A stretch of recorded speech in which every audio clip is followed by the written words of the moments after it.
போன வாரம் இவ என்கிட்ட உட்காந்து காஞ்சி போன சேலைய போட்டு தட்டிட்டு இருந்தா இன்னைக்கு இப்படி ஆயிட்டால. அப்படிதான் தூக்க போறார் அவர்.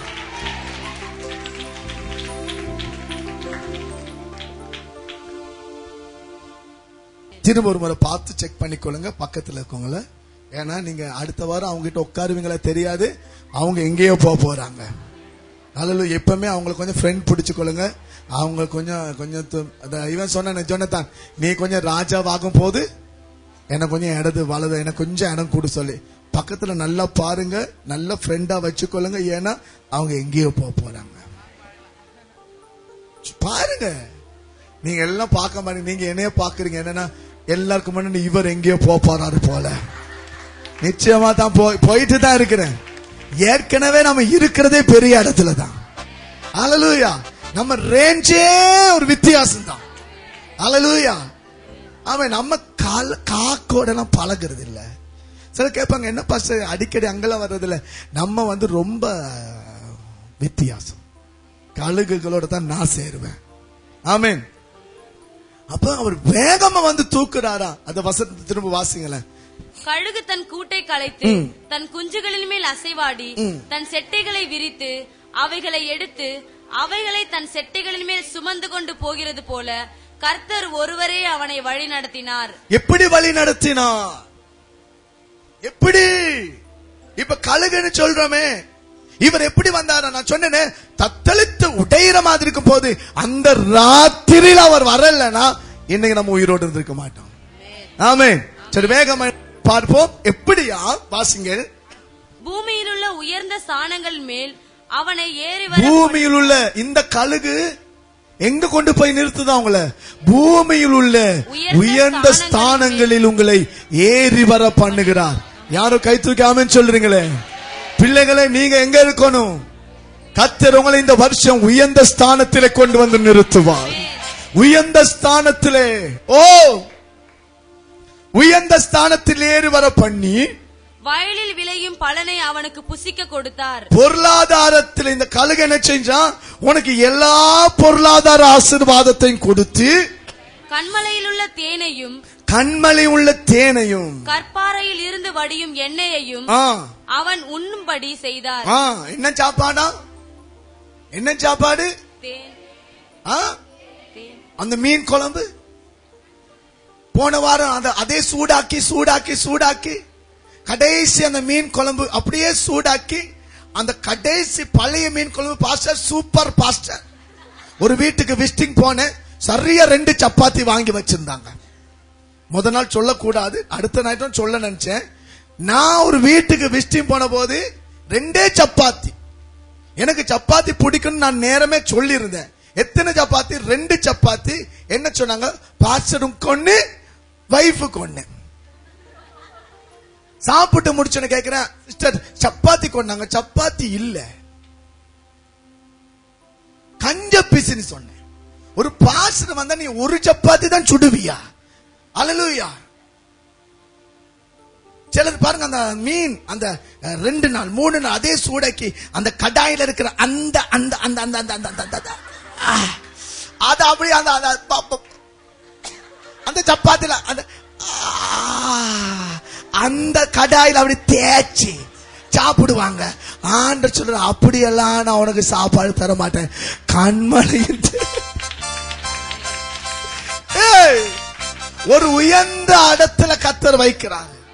நல்ல ஆண்டவர் உங்களை வைத்து பசுவின் வெண்ணையும் ஆட்டின் பாலையும் பாசானின் மேயும் ஆட்டுக்குட்டிகள் ஆட்டுக்கடாக்கள் வெள்ளாட்டுக்கள் இவைகளுடைய கொழுப்பையும் கொழுமையான கோதுமையையும் ரத்தம் போன்ற சுயமான திராட்சரசத்தையும் சாப்பிட்டார். இந்த கழுகு யாரு?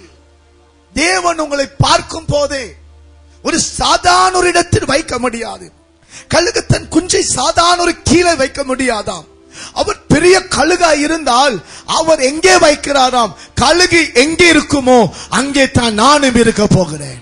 அவர் உன்னதமான பதார்த்தங்கள், உச்சிதமான பதார்த்தங்கள். அப்படியா? நீங்க என்ன சொல்ற? பொருளாதாரத்துல நம்பர் 1 நான் வைப்பேன். ஆமென். ஏற்றுக்கொள்ளுங்க, நல்லா ஏற்றுக்கொள்ளுங்க. ஆமென், ஆமென். ஏன்னா இதுக்கு பிறகு நான் பொருளாதார பேச போறது இல்லை. அதனால தான் சொல்றேன், ஆண்டவர் அப்படி உயர்த்தி உங்களை வைக்க போகிறார். கழுகு எங்க வரும்? கழுகு தன் குஞ்சுகளை எங்க வைக்குதா? அது கீழே வைக்காது. இந்த தாய் கழுகு நான் சொல்லுகிறேன். நான் பேசிக்கொண்டிருக்கிற என் அன்பர் கழுகை குறித்து பேசுகிறேன். நான் பேசிக்கொண்டிருக்கிற நல்ல கழுகை குறித்து பேசுகிறேன். கழுகை போல எத்தனை வருடம் அவர்களை சுமந்து வந்தாராம்? அவர்களை 40 வருடங்கள் சுமந்து வந்தாராம். 40 வருடங்கள். அல்லேலூயா. எத்தனை வனாந்திரங்கள், எத்தனை போராட்டங்களிலே என் ஆண்டவர் கழுகை போல வந்து உங்களை சுமந்து உன்னதத்தில் நிறுத்தி, நான் திரும்ப தீர்க்கதரிசனமாய் சொல்லுகிறேன், நீங்கள் ஏற்றுக்கொள்ளுங்கள். உங்கள் பொருளாதாரம் நம்பர் 1 இருக்கும். உங்களுடைய செழிப்பு நம்பர் 1 இருக்கும். ஏனென்றால் இவருக்கு கீழே தெரியாது. இவர் கீழே வைக்க மாட்டார். நீ வேலை செய்தால் ஒரு நல்ல இடத்தில் தான் வேலை செய்ய வேண்டும். நீ படித்தால் நல்ல இடத்தில் தான் படிக்க வேண்டும். எல்லாம் உனக்கு நம்பர் 1 தான் வரும். ஏனென்றால் இவருக்கு தெரியாது கீழே பறப்பதற்கு. இவன் 30,000 அடிகளுக்கு மேலாக 30,000 அடிகளுக்கு மேலாக பறக்கக்கூடிய தன்மையுடையவராய் இருக்கிறார். நான் தீர்க்க தரிசனமாய் பேசுறேன் பிரதர். உங்க வியாபாரத்தை, உங்கள் தொழிலை அவர் மேலே கொண்டு போய் நிறுத்தி, அவர் அழகு பார்க்கிற ஒரு தெய்வம். அவர் அழகு பார்க்கிற தெய்வம். யாரோ சிலர் ஏற்றுக்கொள்றீங்களே, யாரையும் பார்க்காதீங்க. இன்னைக்கு உங்களுக்கும் தேவனுக்கு தான் என்கவுண்டர். உங்களுக்கும் தேவனுக்கு தான். இந்த நாளை வீணாக்காதீங்க. யாரையும் பார்க்காதீங்க. ஒரு கழுகு கடந்து வருகிறது. நீங்க விழுந்து போறது அது ஒரு நாள் பார்க்க மாட்டாரு. மனுஷன் சொல்லுவான், விழுந்துட்டான், அவன் விழப்போறான்னு பேசிட்டே இருப்பாங்க. நீ விழுந்துருவான்னு பேசுவாங்க. ஆனா விழுறீங்கன்னு நினைக்க பார்க்கும் போது, ஒரு செக்க நீங்க விழுறீங்கன்னு தெரியும் பொழுது என்ன வேகத்துல வர்றாரு தெரியாது. இந்த வருஷம் உங்களை எடுத்து நிறுத்துவேன்னு சொல்றாரு. எல்லாரும் நிறுத்தப்படுவீங்க. எல்லாரும் நிறுத்தப்படுவீங்க. ஒரு நம்பிக்கையில உங்க பிரச்சனையை சொல்லுங்க.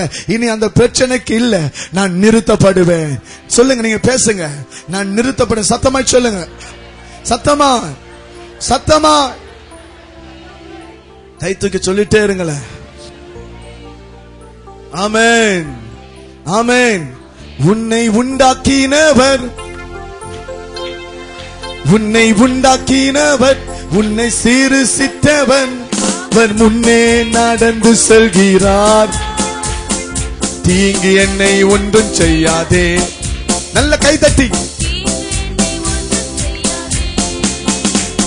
என்னை உண்டாக்கினவர்,